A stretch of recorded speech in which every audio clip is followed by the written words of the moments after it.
नमस्कार दोस्तों, स्वागत है आप सबका आपके अपने YouTube चैनल में जिसका नाम है सीधी बात नो बकवास in exam. Doctor Khurshid Hasan ji का आभार व्यक्त करते हुए सामान्य ज्ञान का एक PDF लेकर के आपके सामने हाजिर हुए। दोस्तों, यहाँ पर वन लाइनर क्वेश्चन का कलेक्शन दिया गया है जो आगे आने वाले जो तमाम राज्यों की प्रतियोगी परीक्षाएं हैं उनमें आपकी हेल्प कर सकता है।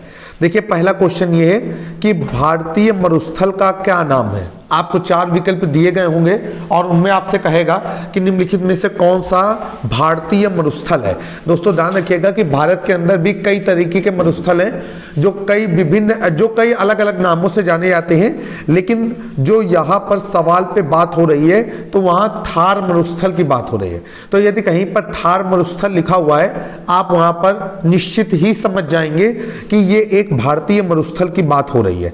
अगला क्वेश्चन आपके सामने स्क्रीन पर है, काजीरंगा राष्ट्रीय अभयारण्य किस राज्य में है। दोस्तों, काजीरंगा राष्ट्रीय अभयारण्य ये असम में स्थित है।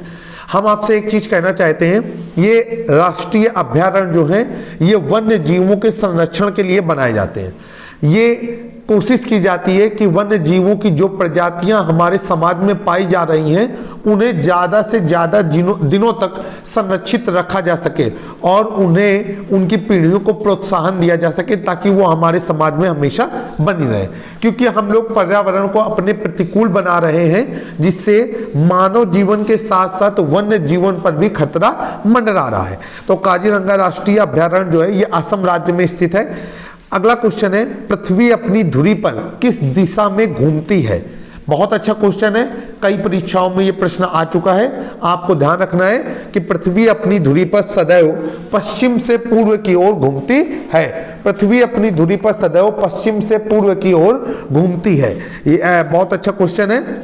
आपके आगामी पात्रता परीक्षाएं और जो जूनियर एग्जाम भर्ती होने वाली है, यूपी पुलिस SI भर्ती होने वाली है, इन सब में महत्वपूर्ण भूमिका रखने वाला ये प्रश्न है। एक बार आज फिर से आपसे कहना चाहेंगे कि हम आपको किसी एग्जाम की तैयारी का दावा नहीं करते हैं, लेकिन हम ये आपसे कहना चाहते हैं, तो ये प्रश्न आप अपने दिमाग में रखिएगा कि हमारी पृथ्वी हमेशा पश्चिम से पूर्व की ही ओर अपनी धुरी में घूमती है। अगला क्वेश्चन है, उज्जैन किस नदी के किनारे बसा हुआ है। ध्यान देने योग्य यहाँ पर बात यह है कि यहाँ पर शिप्रा नदी लिखी हुई है, लेकिन हमारे ख्याल से क्षिप्रा नदी है। तो उज्जैन क्षिप्रा नदी के तट पर स्थित है। वर्तनी का भी अंतर हो सकता है। आप हमेशा ध्यान रखिएगा कि उज्जैन जो है वो क्षिप्रा नदी के तट पर स्थित है। अगला क्वेश्चन है, निम्नलिखित में से कौन सी धातु बिजली की सबसे अधिक सुचालक होती है। आपको पता है तमाम तरह की धातुएं, लोहा, एल्युमिनियम, चांदी, सोना, आपसे पीतल। तो आपसे पूछा गया है कि पीतल तो देखिए दोस्त धातु ना कहकर के मिश्र धातु कहेंगे, क्योंकि ये कॉपर और जिंक का मिश्रण होती है। तो यहाँ पर पूछा गया है कि निम्नलिखित में कौन सी धातु बिजली की सबसे अधिक सुचालक है। सुचालक तो आप जानते होंगे जिनमें बिजली का प्रवाह आसानी से हो जाता है। तो आप उत्तर रखेंगे चांदी। दोस्तों, चांदी सर्वाधिक विद्युत की सुचालक है। जितनी आसानी से विद्युत चांदी में प्रवाहित होती है, किसी भी चीज में प्रवाहित नहीं हो सकती। आगे चलते हैं, गोबर गैस का मुख्य अवयव क्या होता है। गोबर गैस का मुख्य अवयव होता है मीथेन, जिसे मेथेन भी कहा जाता है। मेथेन का फार्मूला होता है CH4, मतलब मेथेन में 1 कार्बन परमाणु और 4 हाइड्रोजन परमाणु उपस्थित होते हैं। और जो मेथेन होता है ये समचतुष्फलकीय प्रकृति वाला यौगिक होता है। आगे चलेंगे, अगला क्वेश्चन, स्वतंत्रता मेरा जन्मसिद्ध अधिकार है और मैं इसे लेकर के रहूंगा। ये नारा किसने दिया था। दोस्तों, ये नारा दिया था लोकमान्य तिलक ने कि स्वतंत्रता हमारा जन्मसिद्ध अधिकार है और हम इसे लेकर के रहेंगे। बहुत अच्छा क्वेश्चन है। जितने भी क्वेश्चन आए हुए हैं आगामी परीक्षाओं में महत्वपूर्ण भूमिका निभा सकते हैं, तो जरूर से जरूर एक बार हमारे वीडियो को देखिएगा। नेक्स्ट क्वेश्चन है क्वेश्चन नंबर 8, राज्यसभा के सदस्यों का चुनाव कितनी अवधि के लिए किया जाता है। बहुत अच्छा क्वेश्चन है। राज्यसभा के सदस्यों का चुनाव जो है वो 6 वर्ष के लिए किया जाता है और लोकसभा के सदस्यों का चुनाव 5 वर्ष के लिए किया जाता है। राज्यसभा जो है वो संसद का उच्च भवन कहलाती है या उच्च सदन कहलाती है, और लोकसभा संसद का निम्न भवन या निम्न सदन कहलाती है। अगला क्वेश्चन आएगा, हिंदी भाषा की लिपि कौन सी है? दोस्तों हिंदी भाषा की जो लिपि है उसे कहा जाता है देवनागरी लिपि। नेक्स्ट क्वेश्चन आपके सामने आया है, हमारी आकाश गंगा का नाम क्या है? तो देखिए जो हमारी आकाश गंगा है इसका नाम है दुग्ध मेखला, और इसी को हम मिल्की वे भी कहते हैं। तो दोनों ही नामों को आप अपने दिमाग में रखिएगा ताकि कोई भी नाम आ जाए तो हमसे कोई गलती ना होने पाए और हम सही विकल्प को चयन कर सके। अगला क्वेश्चन है, हिंदी भाषा का पहला समाचार पत्र कौन सा था? तो हिंदी भाषा का पहला समाचार पत्र था उद्दंड मार्तंड।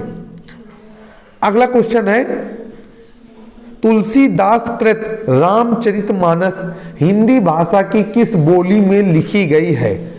कहना ये चाहता है क्वेश्चन कि जो तुलसीदास जी ने रामचरितमानस लिखी है वो हिंदी की किस भाषा पे लिखी है? तो इसका सही जवाब है कि उन्होंने इसे अवधी भाषा में लिखा हुआ है। नेक्स्ट क्वेश्चन है क्वेश्चन नंबर 13 कि हरियाणा के राज्य कवि कौन कहलाते हैं?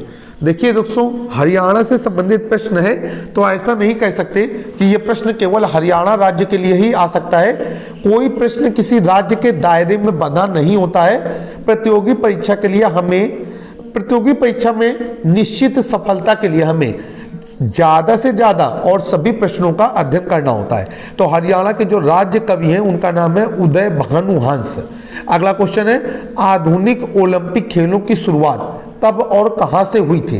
देखिए भाई आधुनिक ओलंपिक खेल तो आप जानते हैं प्रत्येक 4 वर्ष में आयोजित किए जाते हैं, और ये जो आधुनिक ओलंपिक खेल हैं इनकी शुरुआत जो है ये एथेंस से हुई थी 1896 ईस्वी में, और एथेंस जो है वो यूनान में स्थित है। तो ध्यान रखिएगा जो आधुनिक ओलंपिक खेल हैं इनकी शुरुआत जो है एथेंस में हुई थी, और एथेंस हमारा यूनान में है, और 1896 में ये खेल प्रारंभ हुए थे। वर्तमान समय में जो ओलंपिक खेल हैं प्रत्येक 4 वर्ष में आयोजित किए जाते हैं। अगला क्वेश्चन है कि भारत ने किस खेल में सर्वाधिक ओलंपिक पदक जीते हैं और 8 बार स्वर्ण पदक जीता है? तो दोस्तों इसका सही जवाब है भारत का राष्ट्रीय खेल। हमारे देश का राष्ट्रीय खेल हॉकी है, और हमने हॉकी में ही ओलंपिक खेलों में सर्वाधिक 8 बार स्वर्ण पदक प्राप्त किए हैं। बहुत अच्छा क्वेश्चन है, लेकिन दुख इस बात का है कि हमारे देश में हॉकी से ज़्यादा लोग क्रिकेट को महत्व देते हैं। इसलिए देश का राष्ट्रीय खेल हॉकी होने के बावजूद भी लोग क्रिकेट को देखना, खेलना और उसकी बातें करना पसंद करते हैं। क्वेश्चन नंबर 16 है कि भारत ने आखिरी बार हॉकी में स्वर्ण पदक कहां और कब जीता था? दोस्तों 1980 ईस्वी में मास्को ओलंपिक में भारत ने हॉकी में स्वर्ण पदक जीता था। इसके बाद अभी तक भारत को हॉकी में स्वर्ण पदक प्राप्त नहीं हो पाया है। अगला क्वेश्चन है, जो अगला क्वेश्चन है वो हम पहले ही यहाँ पर बता चुके हैं कि ओलंपिक खेलों का आयोजन कितने वर्षों के बाद होता है? तो दोस्तों ओलंपिक खेलों का आयोजन प्रत्येक 4 वर्ष के बाद होता है। नेक्स्ट क्वेश्चन है, अंतर्राष्ट्रीय ओलंपिक समिति का मुख्यालय कहाँ पर स्थित है? दोस्तों अंतर्राष्ट्रीय ओलंपिक समिति का जो मुख्यालय है ये लूसान में स्थित है, और ये लूसान जो है वो हमारा स्विट्जरलैंड में ही आता है। अगला क्वेश्चन आएगा, वर्ष 2012 में ओलंपिक खेल कहां पर आयोजित हुए थे? अक्सर ये देखा गया है कि परीक्षा में वर्तमान का कम पूछा जाता है, भविष्य का कम पूछा जाता है, और पूर्व में जो आयोजन हुआ होता है उसके बारे में ज़्यादा जानकारी प्राप्त की जाती है। तो वर्ष 2012 के जो ओलंपिक खेल थे वो लंदन में आयोजित किए गए थे, अर्थात वर्ष 2012 के ओलंपिक को लंदन ओलंपिक के नाम से जाना जाता है। अब इसके बाद अगला है कि ओलंपिक ध्वज में कितने गोले हैं? देखिए दोस्तों ओलंपिक ध्वज में हमारे 5 गोले हैं जो महाद्वीपों का प्रतिनिधित्व करते हैं। बहुत अच्छा क्वेश्चन है, यहाँ पर शानदार 20 क्वेश्चन आपको हल करने के लिए मिले। आशा है कि आपको हमारे ये क्वेश्चन पसंद आए होंगे। अगर आपको हमारा चैनल पसंद आ रहा है तो सब्सक्राइब कर ले, बेल आइकन दबाना ना भूलें और आते जाते हमारे चैनल पर निगाहें जरूर बनाए रखें। पता नहीं कौन सा क्वेश्चन आपको मदद करने वाला है। जल्द ही हम अपने चैनल में गणित विषय को भी शामिल करने जा रहे हैं, जहां पर आपको तमाम गणित के सवाल, गणित के तथ्यों की जानकारी प्रदान की जाएगी। जय हिंद, जय भारत, वंदे मातरम।